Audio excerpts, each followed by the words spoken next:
Hello and welcome to a new episode on Sadhana World Foundation. Disappointments are not rare in our lives. Every day cannot be a great day.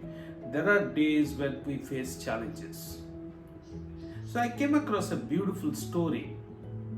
Actually, it's a real life incident. It was 2010 when Novak Djokovic was seeded number 3 in French Open. He was, of course, a great player. Everybody knew that he has the potential to become number 1. He was in a quarterfinal match against someone who was seeded number 22. He was 2 sets up. As far as his records were concerned, anytime in a major tournament when Novak was 2 sets up, he is unbeatable. But that was the match which he lost, even after winning 2 sets. So the next 3 sets he lost and he conceded defeat. A few days passed, he was disappointed. He went to his coach and told Marian Vazda that he wanted to quit playing tennis. That was a watershed moment. And the coach was, of course, a great individual, asked the right question. And Djokovic had to answer it. What was that right question? The question was, tell me, why did you start playing this sport? I came across this beautiful story in another blog. The question was profound. Why did you start playing this sport? Djokovic went back his memory lane and recalled that he just loved to hold the tennis racket in his hand.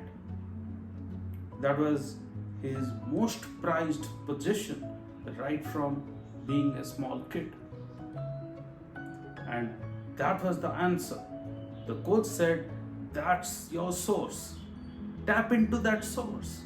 You will know whether it's worth playing tennis or not.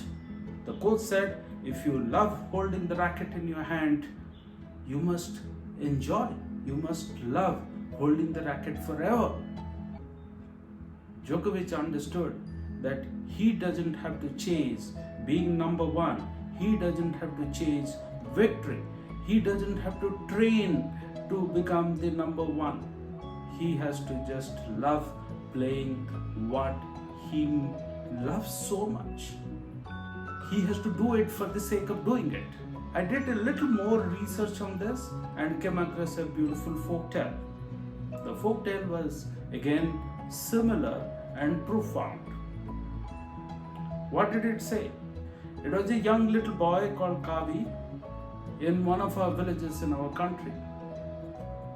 His profession was to shepherd the sheep and take them to the forest for grazing and bring them back home. His life was going on pretty well. On one of these days, while he was looking at the sky, he saw a magnificent eagle with outstretched wings flying in the sky completely free and almost effortlessly. That caught his attention. He was wondering the quality of his life versus the quality of life of the eagle. He started longing deep within to become free like the eagle was. He started thinking, how could he become as free as the bird in the sky? He went to the wisest man in that village, an old man, and that gentleman gave him some advice. But he was thinking about it. He kept thinking about it. The wise man told him to keep on reflecting, to keep on thinking about it.